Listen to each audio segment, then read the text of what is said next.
पश्चिम भारत के एक छोटे से राज्य में धर्मराज नामक एक बुद्धिमान और न्यायप्रिय राजा रहता था। उसकी प्रजा के मन में उसके लिए बहुत श्रद्धा और आदर था।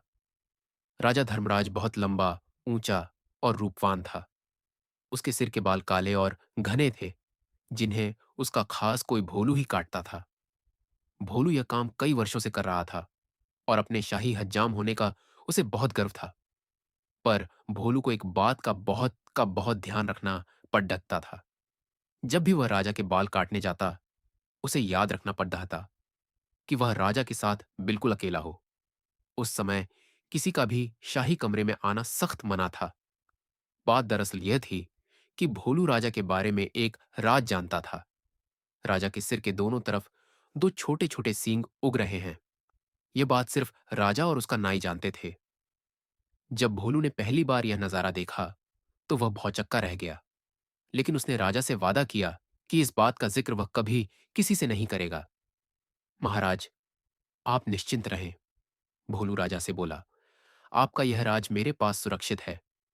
किसी और को इस बात की कानो कान भी खबर नहीं होने पाएगी। ऐसा सुनकर राजा धर्मराज ने राहत महसूस की।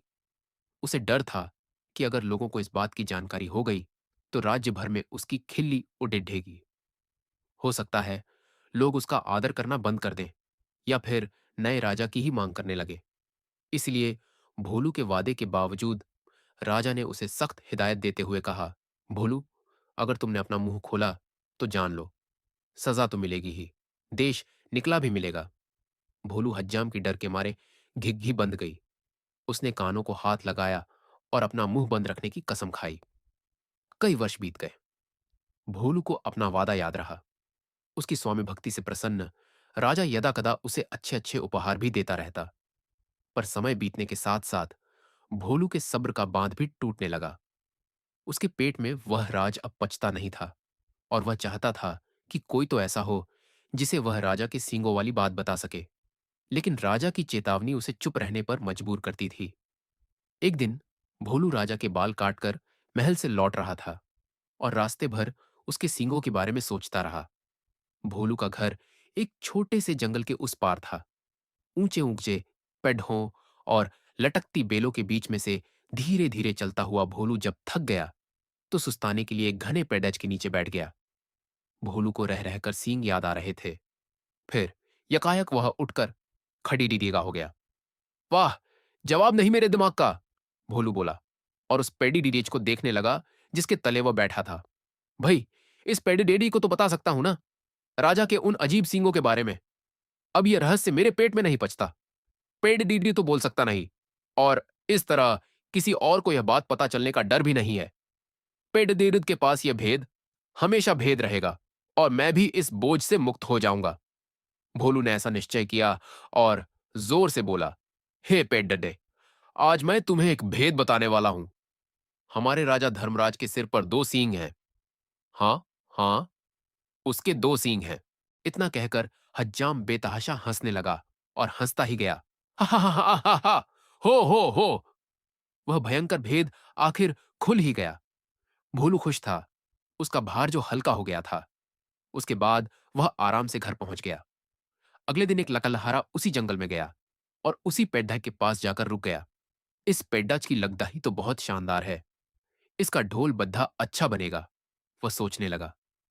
फिर क्या था, कुल्हाड़ी के कुछ प्रहारों से ही पेड्डा नीचे आ गिरा। लगदहारे ने वह लगती एक ढोल बनाने वाले के हाथों बेच दी और उसने एक बहुत सुंदर ढोल तैयार कर दिया। यह मेरे जीवन का सबसे अच्छा ढोल है, ढोल वाला खुश होकर बोला। कल बाजार जाकर इसे अच्छे दाम पर बेच दूंगा।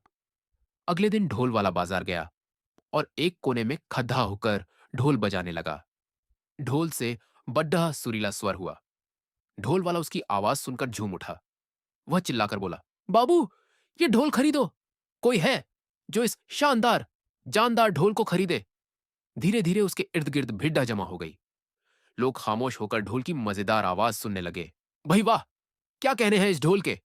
एक बूढ़े आदमी ने तारीफ की। तारीफ सुनकर ढोल वाला और भी जोर से ढोल पीटने लगा। तभी उस ढोल में से एक अजीब आवाज आई। लोगों के कान खड्डाड़े हो गए। उनका दिल धक से रह गया। ढम ढम ढम। ढोल बजा। आज मैं तुम्हें एक भेद बताने वाला हूं। हमारे राजा धर्मराज के सिर पर दो सींग हैं। हाँ, हाँ, उसके दो सींग हैं। हाँ, हा, हा, हो, हो, हो। लोग वहां झड्डवत खदेरे हो गए। उन्हें अपने कानों पर विश्वास नहीं हो रहा था। ढोल वाला फिर ढोल पीटने लगा और फिर वही आवाज निकली। वो बहुत हैरान और शर्मिंदा हुआ। आखिर एक ढोल यह सब कैसे बोलने लगा? देखते ही देखते लोगों का तांता लग गया। और फिर कितना मजाक और कितने ताने। उफ! हमारे राजा के दो सींग, हमारे राजा के दो सींग। लोग तो जैसे गाना गाने लगे। जब राजा धर्मराज ने सुना तो दुखी भी हुआ और नाराज भी। गुस्से से उसका चेहरा तमतमा उठा और वह गरजते हुए बोला, उस ढोल वाले को पकड़ डांट कर यहां ले आओ। राजा के सैनिकों ने शीघ्र ही उसे पकड़ा और राजा के समक्ष प्रस्तुत किया। ढोल वाला डर के मारे कांप रहा था।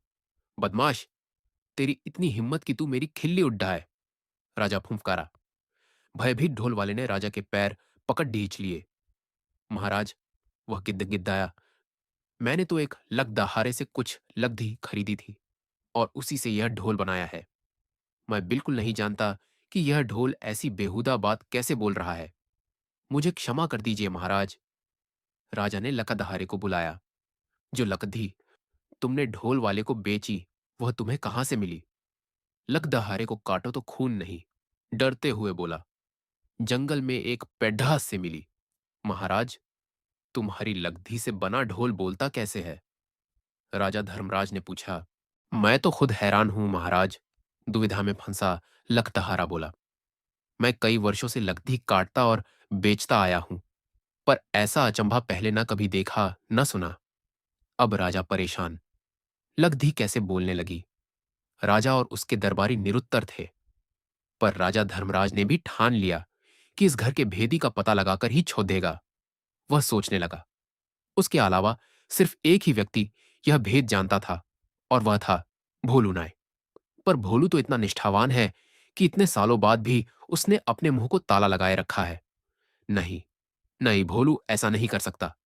फिर भी उसने एक बार भोलू को बुला भेजा। भोलू को जल्दी से हमारे सामने पेश करो, वह अपने सैनिकों से बोला। भोलू नाई आया, ऊपर से नीचे तक थरथराता हुआ। भोलू, एक तुम ही हो जिसे मेरा भेद पता था। तुमने और किसे बताया? सच उगल दो, वरना सजा पाओगे। महाराज, डर से भोलू हकलाने लगा।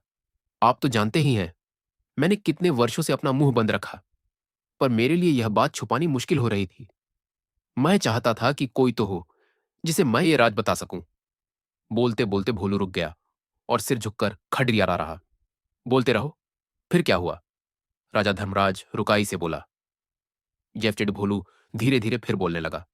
एक दिन जब मैं जंगल के रास्ते से घर लौट रहा था, मैं आराम करने एक पेड़ डीएच के नीचे बैठ गया।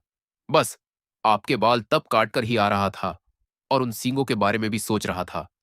काश मैं उनके बारे में किसी बात कर पाता।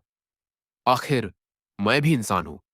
तभी मेरे दिमाग में एक बात आई और मैं पेड्रिएच को यह राज बताकर हल्का हो गया। सोचा कि पेड्रिएच को बताने से क्या नुकसान। क्या मालूम था कि इसकी लगधी ही बोल पड़ेगी। अब समझा, बुद्धिमान राजा ने पहेली बूझ ली। वह पेद्दत जादुई था, सुन बोल सकता था। इसीलिए उसकी लगधी से बने ढोल को जैसे ही पीटा गया, वह बोलने लगा। और जो कुछ तुमने मेरे सींगों के बारे में कहा, वही शब्द वह दोबारा दोहराने लगा। जादुई ढोल की उलझन सुलझाने के बाद राजा ने भोलू नाई की तरफ देखा। भोलू शर्म से सिर झुकाए खद्धा था। लगदहारा और ढोल वाला भी पाने हाथ बांधे सजा का आदेश सुनने के लिए खड़ीडी दिए थे। राजा धर्मराज बुद्धिमान ही नहीं, न्यायप्रिय भी था। उसने तीनों को क्षमा कर दिया, क्योंकि वह जानता था कि ढोल के जादुई होने में उनका कोई दोष नहीं था। वह मुद्दा और उनसे बोला, मैं तुम सबको माफ करता हूं। तुम तीनों लोग जा सकते हो। तीनों को अपने को क्षमादान मिलने पर विश्वास नहीं हुआ।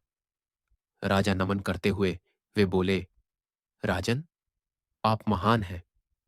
आपकी इस कृपा के लिए शत शत धन्यवाद।